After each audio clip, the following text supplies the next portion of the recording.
Hey guys, HeroScape2 here, leader of the Heroes Army, and today for you guys, I've got a Magic the Gathering video. So, today what I really wanted to do was I wanted to actually ask you guys for help and just kind of show off one of my decks. So, the deck that I made is a green-white. It's somewhat based around Mocha. It's got a lot of bolster, and as you can see, there's the two Mochas that I actually run in the deck. For those who do not know, Mocha is a 5-drop white-green legendary creature, flying. Whenever a dragon you control attacks, you bolster 2, and he's a 5/5, or she. I'm not actually sure. Anyways, this deck is kind of based around Mocha, and I'm really trying to make this deck work. And it's an okay deck if I can get around some of the early game struggles. But I'm just wondering if you guys had any suggestions. So, yeah, I figured I'll post a video showing off all the cards in the deck. And, yeah. So, first of all, you see right there, I've got two Mochas. And I've already explained what that does. So, the next card in the deck, and I think this is a little bit over 60. Next card is Crowned Ceratok. It is a 4-drop. I run 2 of them. It is a trample. Each creature you control with a +1/+1 counter on it has trample. And it is a 4/3. I gotta kind of go through this quickly. I only run one of these, and I don't know why that is, but Blossoming Sands. Blossoming Sands enters the battlefield tapped. When it enters, you gain 1 life, and you add 1 green or 1 white to your battlefield, or to your mana pool when you tap it. I run Siegecraft, which is a 4-drop enchantment. An enchanted creature has +2/+4. I run 2 of those. I also run, while we're on the buff / defensive spells, I run 4 Feet of Resistance. For those who don't know what that does, is a 2-drop. Put a +1/+1 counter on target creature you control. Sorry about that, guys. It gains protection from the color of your choice until end of turn. Put that to the side. Like I said, I run 4 of those. I run 2 of this. Salt Road Patrol. It is a 4-drop. Outlast for 2, and it is a 2/5. I run 2 Circle of Elders, which in my opinion is one of the better cards in this deck. It is a 4-drop Vigilance with Formidable. If my creatures have power 8 or greater, I can tap him to add 3 mana to my mana pool, and he is at 2/4. Next card I only run 1 of, but I actually have an extra, and I'm going to probably be throwing it in soon. And it is Abzan Beastmaster. He is a 3-drop, and at the beginning of your upkeep, draw a card if you control the creature with the greatest toughness, or tied for the greatest toughness. And he is a 2/1. Next card I got here is Battlefront Krushock. He is a 3/4, and he cannot be blocked by more than 1 creature, and every creature I control with a +1/+1 counter also shares that ability. I'm not sure if you guys can see the trend yet. I have 3 Map the Wastes to help out with mana. Search your library for a basic land card, put it on the battlefield tapped, and shuffle your library, and then you get to bolster 1. And it is a 3-drop if I didn't already mention that. I run 2 Feed the Glands. They are 2-drops. You gain 5 life, or if you have a creature with power 4 or greater, you gain 10 life. I run 3 Sandstep Mastodons. They are 7-drops. They have reach, and when they enter the battlefield, you get to bolster 5, and they are 5/5s. That is the highest drop in the deck, by the way. Next card I run 4 of. It is Dragon Scale Boone. It is a 4-drop instant. Put 2 +1/+1 counters on target creature and untap it. Like I said, I run 4 of those, which might actually be too many. That's probably one thing I want to cut down. Elite Scale Guard, one of the better cards in the deck, and normally a win condition. He's a 5-drop, and when he enters the battlefield, I get to bolster 2. Whenever a creature you control with a +1/+1 counter attacks, I get to tap target creature defending player controls, and he's at 2/3. I also run Longshot Squad. That is a 4-drop with Outlast for 2, and each creature you control with a +1/+1 counter on it has reach, and he is a 3/3. Getting close to the end here. I run 2 Abzan Sky Captains. They are 4-drops with flying. When they die, you get to bolster 2, and they are 2/2s. Again, I run 2 of those. Next I have Titanic Growth, is a 2-drop. Target creature gets +4/+4 until end of turn.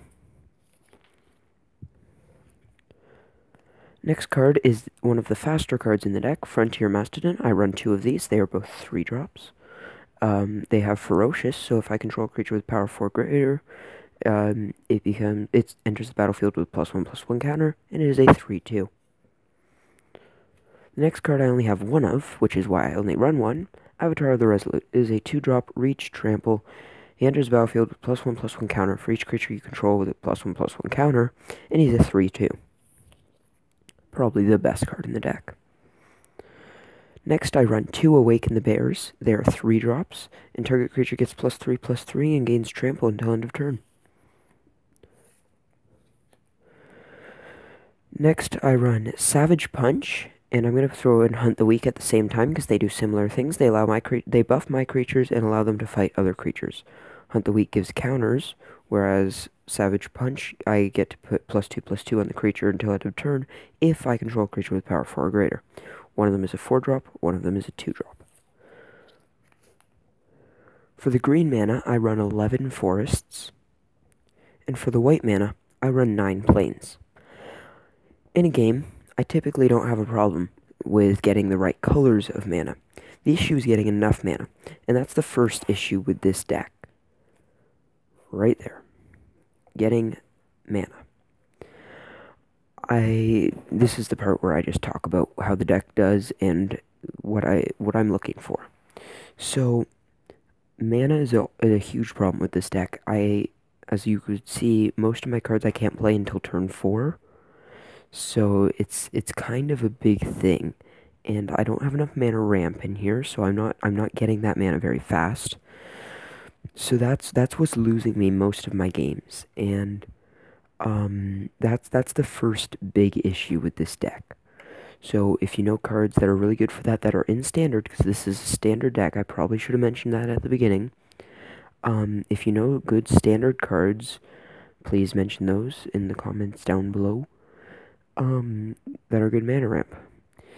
And the next issue with this deck is Trample. I actually very recently added that Ceratok that gives all creatures with +1/+1 counters trample, and I'm hoping that fixes the trample issue, but right now, by the time I have those big creatures, the other person normally has multiple creatures on the field, so they can just use their weak ones to block my really big ones, making them completely useless. So it's really, I'm having struggles with this deck right now. So I'm asking maybe for some suggestions, cards I should take out, cards I should add back in, or sorry, cards I should add in. Now I am on a large budget with this deck, a small budget with this deck. I don't have very much money to spend on it, so if you know of a good list of cards that I should add to this and take out, but the ones that I should be adding are really, really expensive, comment them anyways, and I'll go through, and maybe some of them won't be too expensive for me. But if you know of a good, low-budget, green-white, some good cards for that, please, please, please comment those down below. It will be insanely helpful. And anyways, yeah, so that's my green-white Mocha deck. Just going through the cards randomly, push them off. So I hope you guys enjoyed. Like I said, if you have any suggestions, please leave them down below. Like, the most expensive card in this deck right now is $5, and I might actually be buying another one of that because it's such a good card. It's probably the best thing in this deck, other than maybe Mocha. And definitely some mana ramp, maybe some trample, and some quicker plays that are also really easy to buff up and create big creatures with. I might even already have some of the cards that you guys think I should add, just don't know about it yet. I don't know. So anyways, this video is going to probably cut out soon because my phone's going to run out of memory. I hope you guys enjoyed, and yeah, please, your suggestions are welcome. And don't just say, destroy the deck, it's horrible. I really want to try for this deck. If you don't think it's a good idea, just say there's not very many good cards for this right now in Standard. And I'll probably just slowly stop using the deck as I realize that it's horrible. So anyways, guys, I think that about wraps this video up. I'll see you all in the next video. If you want, you can check out my actually latest Magic the Gathering battle video, episode 3, where I actually used this deck. And, yeah, you can see how you can see where the issues are, where it went wrong, and maybe help me to fix it. So anyways, hope you enjoyed. And, like, share, and subscribe for more content, all that stuff. I'll see you next time. Bye.